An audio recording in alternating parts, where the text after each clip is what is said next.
All right, welcome back to History Live 1776. Today we're going to deviate a little bit from books in the first two videos and go to historical autographs or documents.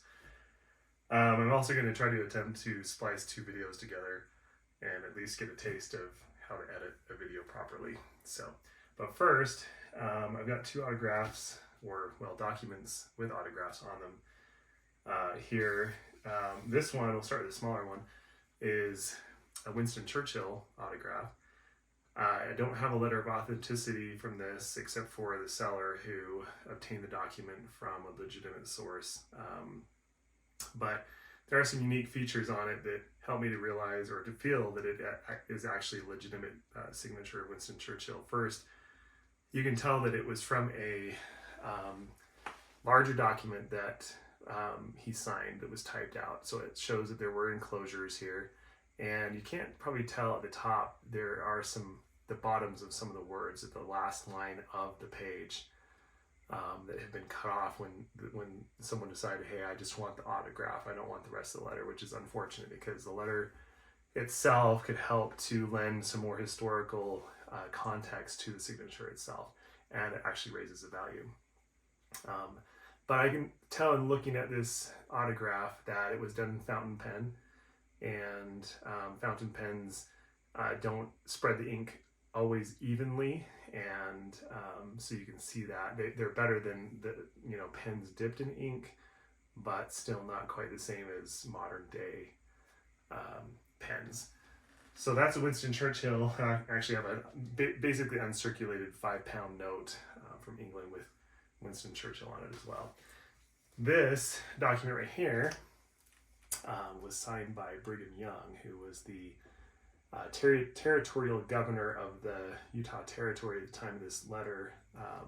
It's dated 1869, and it was to a leadworks, metalworks company in Pennsylvania who was seeking to do business with, I believe, probably ZCMI, which stands for Zion's Cooperative Mercantile Institution, which was basically America's first department store. And so he writes in this letter, he's got his signature down here. He's got very amazing handwriting. He writes to this inquirer of how to do work or business with ZCMI, the name of the person who basically was heading up ZCMI at the time.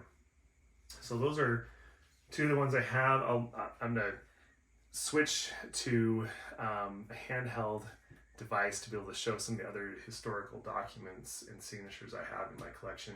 One of which I don't have yet, but is coming, is a signed letter from Teddy Roosevelt when he was editor of a magazine during World War I, after he had served as president of the United States.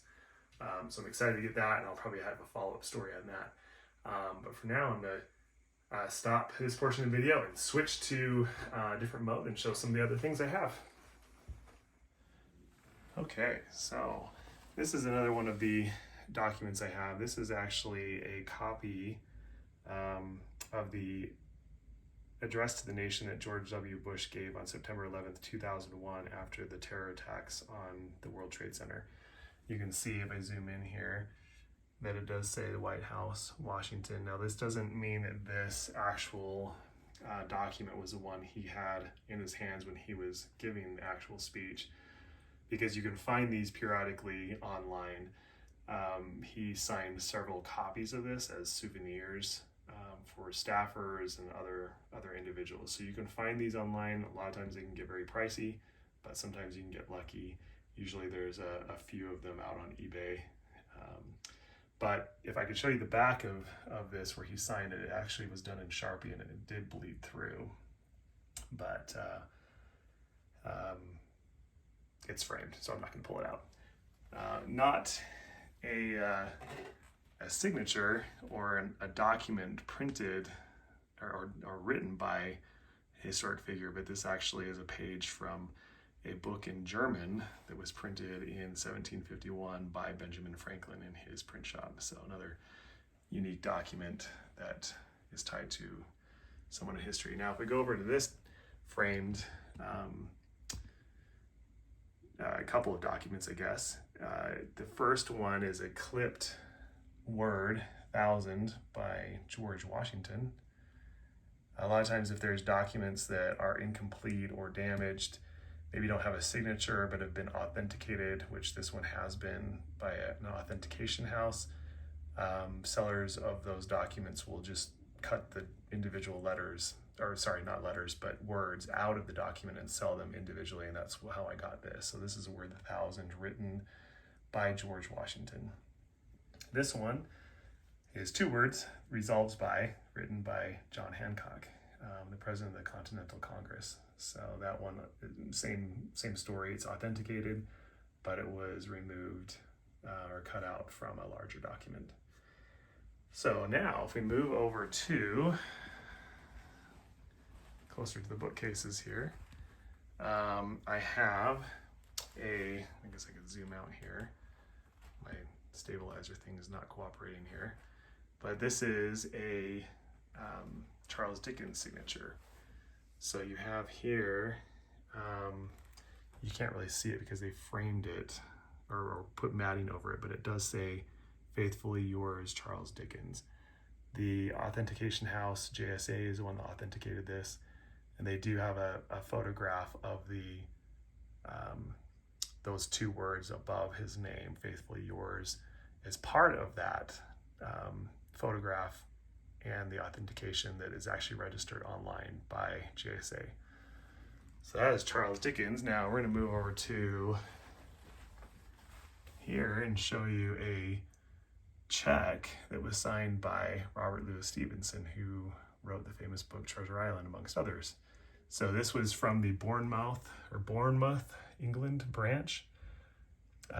And when this check was written, he was actually living there. That was where his home was. He later moved to New York and then lived the rest of his days out in Samoa, which is where he is buried, American Samoa, exactly. So this is a check signed to him or by him before he left England. I don't know that he actually returned after that, but that is by Robert Louis Stevenson. Again, as I detailed in my